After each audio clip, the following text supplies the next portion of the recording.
Hey everybody, what's up? Welcome back to LEGO Space. Today we're back with another update on the middle section. And yes, this is not a strange looking bus. This is the middle section of the Titanic.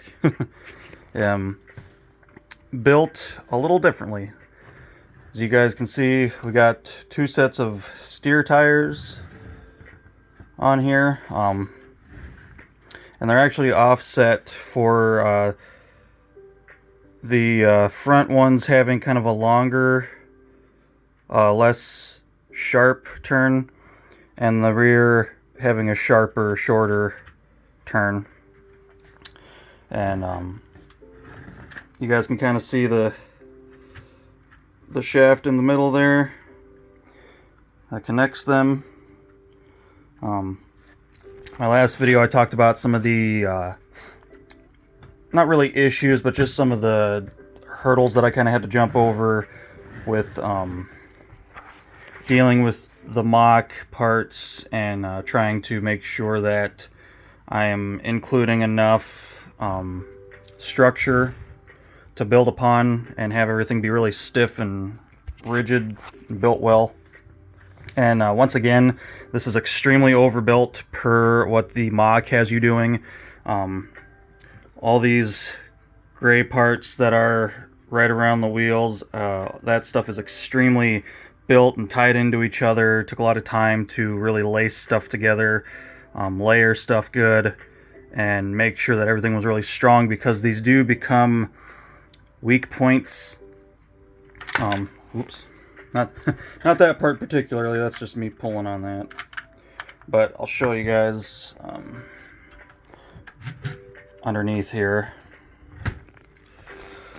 so you guys can see just how much of a gap we have where these wheels are, and then it's also separated on the bottom for the axle base to go through and kind of hold that all together. And then these covers are just kind of holding that stuff in place on the bottom, so you're really not getting a lot of structure integrity along the bottom. So that's why I took a lot of time to build all this up around, and basically build a box around all that, at least on three sides, and get all that tied in really nice and make it so it's strong. And that's what I was working on last night, getting all this together. And of course, in the mock instructions, it's basically just like the LEGO instructions, where you build the front section first, to the point where you have all the decks and everything on. It's a whole assembled unit. You get the rear unit done and then combine them. This I did differently, as you can tell. I kind of went so far with the front half and so far with the back half and then join them, because now I'm to the point where I have to go back and start relaying my supports in this area for the decks, and excuse me, and just making sure that I'll have to go back and study a lot of my pictures as I'm doing this, making sure I'm getting stuff back together kind of how I had it. I will make some improvements in some areas. There was some stuff that I wasn't 100% happy with, so we'll go back and change some of that stuff as I go along. But I had to get it to this point right here to where I could start building my substructures, start building some of these gaps up in here, so that way I have a nice good base to put everything on, and nothing's gonna be too weak, and I'll be able to actually push down on the parts pretty good and get everything in place without having any major failures or anything coming apart. So one struggle I actually really had was in my engine room. Now, you guys will remember that the LEGO set itself does not include another half of the engine room. This is just basically hollow area for the motors to slide into. And I went through a lot of work on the first version that I built of the ship, getting this engine room in and designing that to where it looked good. And this go around, same story. Made sure I actually improved a couple things. These walls were a little too busy when I first built them. I used a lot of parts. I didn't have the graded these graded sections right there. I didn't have those. So now I got those in there. We kind of did our detailing a little bit nicer.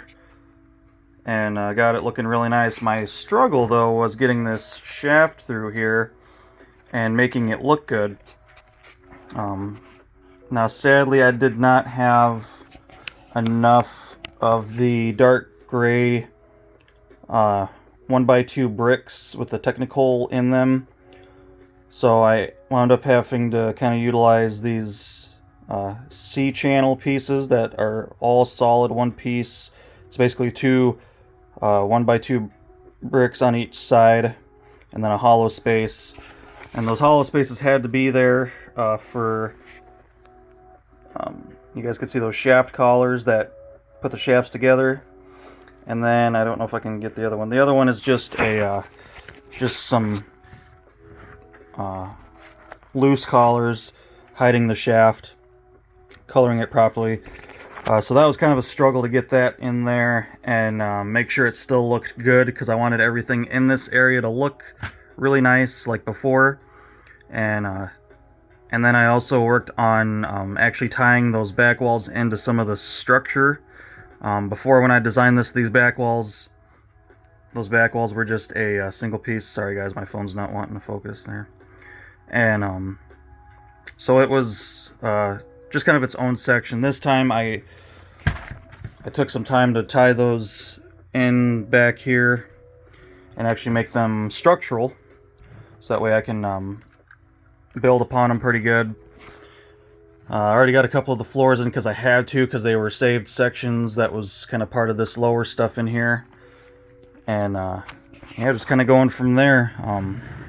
Like I said, I am finally to the point where I can start rebuilding some of my support work up in here. I'm going to have to kind of build up off of these, try to figure out something to fill this gap a little bit better and build that up, so that way I can build everything on top of that stuff and not have these long stretches where I'm trying to support something with nothing in the middle. So yeah, more overbuilding per the job. But yeah, guys, everything's coming out really good so far. This is pretty cool. Like I said, it's really wild to see this center section without the sidewalls and without a lot of the upper decks, and just see it with wheels on it. It does look like some type of a weird, crazy bus with some weird stuff in the front and back. But this is the center section of the Titanic. And I did save the entire wall sections, because I knew I was going to build it like this, so I didn't even bother separating these sections in the middle. So that way I can easily just slap those back on, and then it'll start looking more like the Titanic. But we're not quite to that point yet. I want to make sure I get all of my stuff in. These are probably going to be the last pieces that I put on.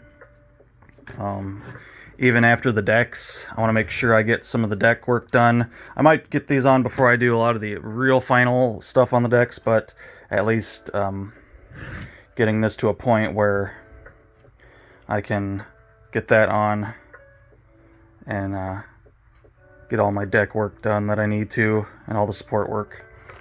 And you guys can kind of see the poke through of the wheels. They don't really stick through that far, which is nice. Well designed.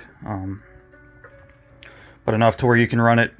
You could probably run it on carpet and hard floor. Hard floor would be preferable, just because it is the mobility isn't going to be the greatest, but it should move on carpet because it is up just high enough.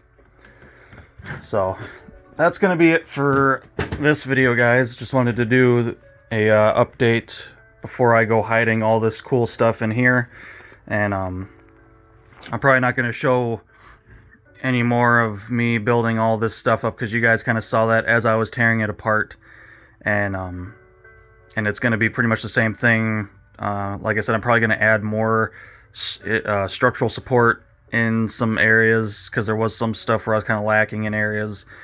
Some stuff was kind of last minute thought on the last one, and this go around I'm kind of taking some more time and making sure everything is well supported all the way around, connected really well. And yeah, So that's it for this update, guys. Hope you enjoyed the video, and until next time, take care.